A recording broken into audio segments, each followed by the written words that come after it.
Bismillahirrahmanirrahim. Rabbi zidni ilman warzuqni fahman. Allahumma la sahla illa ma ja'altahu sahla wa anta taj'alul hazna idza syi'ta sahla. Amin. Hari ini kita belajar tentang materi menelisik informasi dalam berita.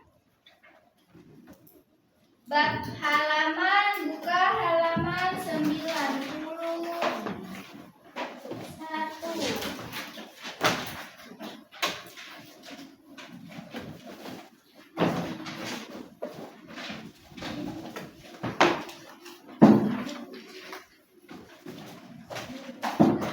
Jadi tujuan pembelajaran kita hari ini ialah untuk memahami isi teks. Jadi teks berita itu fakta atau hoax, dan sesuai data atau enggak. Sekarang soalnya kan banyak banget ya berita yang ada di media, juga banyak itu yang hoax. Kalau kalian nggak cari yang langsung misal dari news, TV, atau misalkan dari Tempo, itu yang baru-baru akun-akun baru itu biasanya dia hoax ya, kayak gosip itu hoax. Kalau nggak langsung dari sumbernya yang ada centang birunya, tau kan?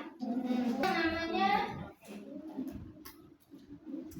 apa itu berita? Berita itu mengenal jendela dunia melalui teks dan informasi faktual. Ada yang tahu faktual itu apa?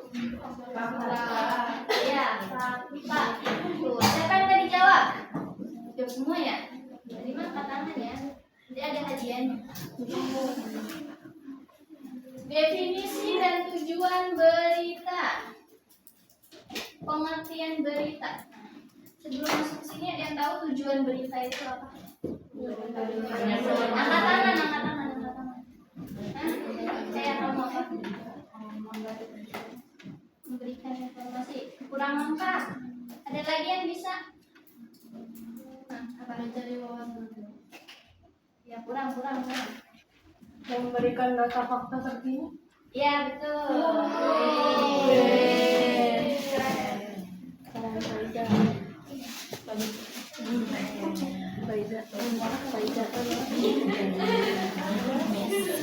Ya, asa. Ini silakan, ayo sini ambil. Buat jajan ya. Tepuk tangan. Berarti ini sudah pelajari di mana ini.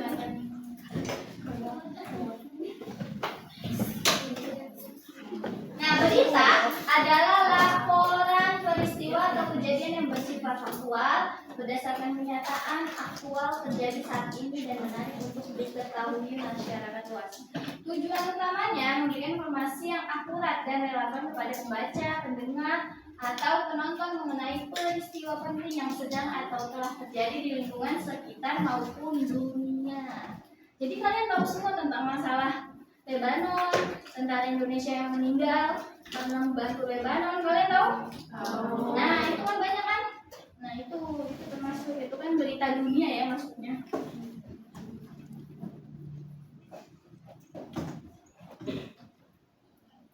Nah di sini ada unsur berita. Unsur berita itu peristiwanya apa ini 5W1 ada apa, di mana, kapan, siapa, mengapa, bagaimana.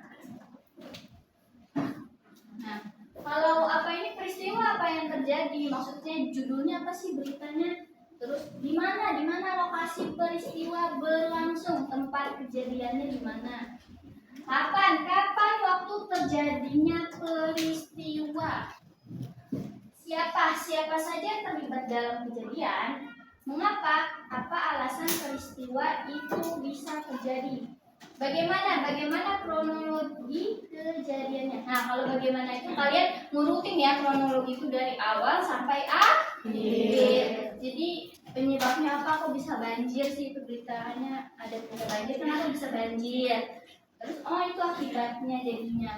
Mengapa alasan peristiwa itu bisa terjadi? Kenapa? Karena misal buang sampah pada sembarangan kan sekarang, tapi nyalainnya pemerintah, padahal yang salah masyarakat. Nah itu contohnya ya.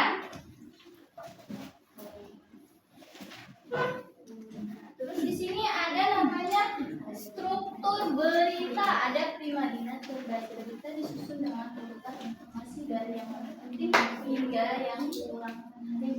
Contoh yang kurang penting itu apa sih? Berita yang kurang penting itu ada nggak yang tidak?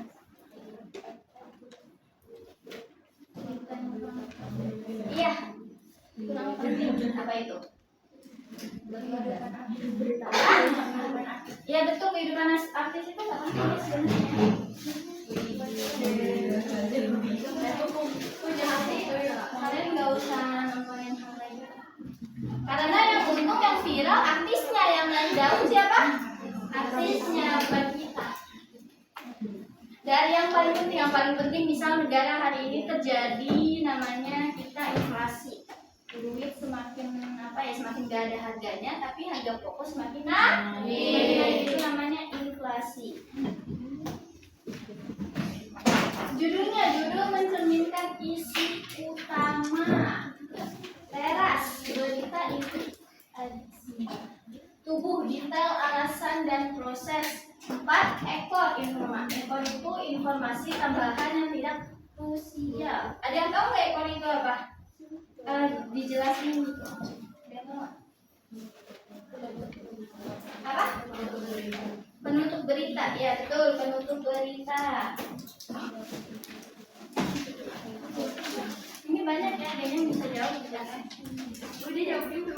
Hah? Dijawab dulu. Oke, tepuk tangannya dong, udah pada bisa jawab.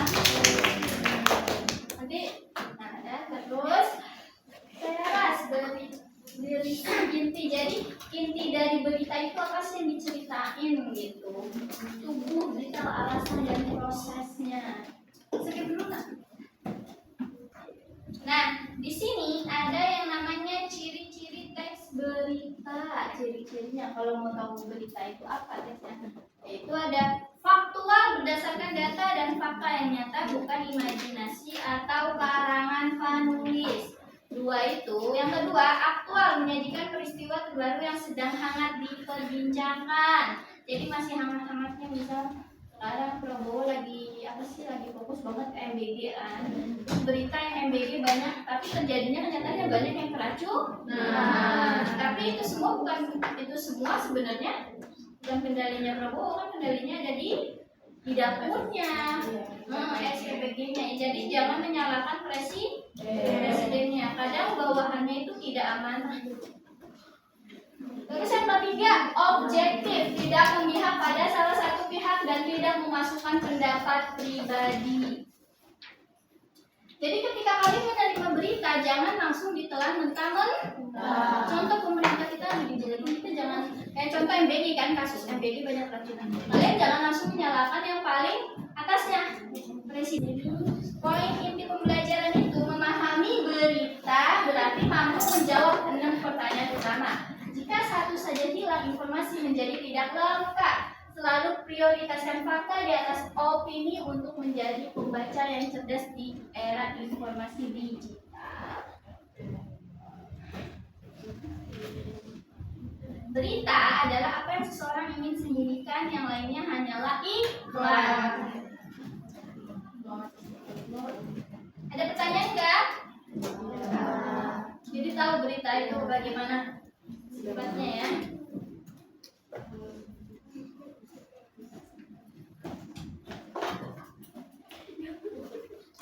Oke, di sini Ibu akan memberikan proyek kelompok yang berjudul Detektif Berita. Itu loh, yang action lah jadinya. Nah, di sini bentuklah kelompok yang terdiri dari 4 sampai 5 anggota. Setiap kelompok akan berperan sebagai detektif berita. Waktu pengerjaannya 1 minggu sejak tugas ini diberikan. Jadi nanti kalian ini ya, buat kelompok untuk mengerjakan ini ya. Nanti Ibu materi ini kembali nanti ditanya, oke?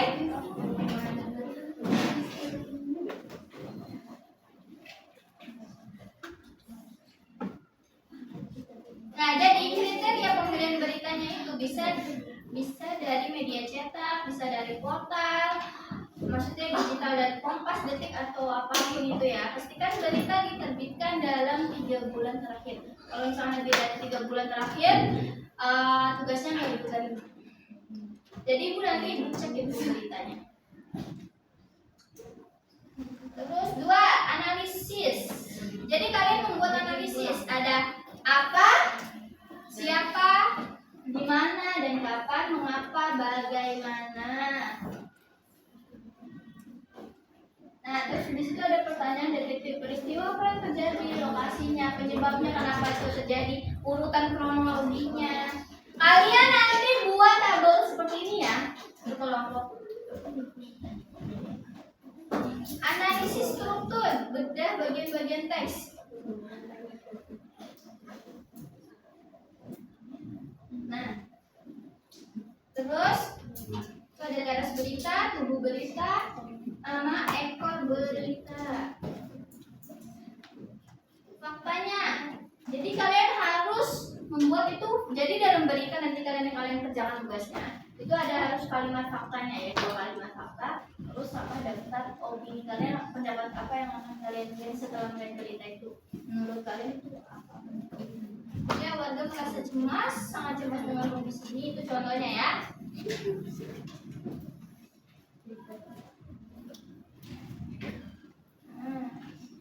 Nanti kalian buat di kertas HPS itu ada, misal kalian beli koran, terus nanti korannya kalian gunting di kertas HPS, terus nanti kalian di situ baru apa digunting atau dijelasin sampulnya. Paham ya?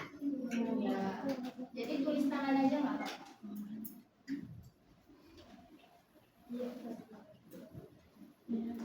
Oke, jadi ini nilai poinnya ada 100. Jadi nilai dari seluruh unsurnya ada enggak? Itu benar 30 poin. Terus mampu membedakan teks dengan tajam, ibu kasih 30 poin. Terus kreativitas laporan 20 poin. Terus kemampuan presentasi, ada presentasi 20 poin. Paham? Oke, kita tutup ya materi ini. Ada yang bertanya belum? Enggak apa-apa. Ada yang bertanya? Oke ya, ibu tutup ya materi hari ini dengan membaca hamdalah. Alhamdulillah. Wassalamualaikum warahmatullahi wabarakatuh. Waalaikumsalam warahmatullahi wabarakatuh. Sekian, terima kasih materi ini. Semoga materi ini kalian sudah paham ya. Mari kita tutup ya. Ketua kelasnya mana? Oh ya. Asa, ayo tutup doanya.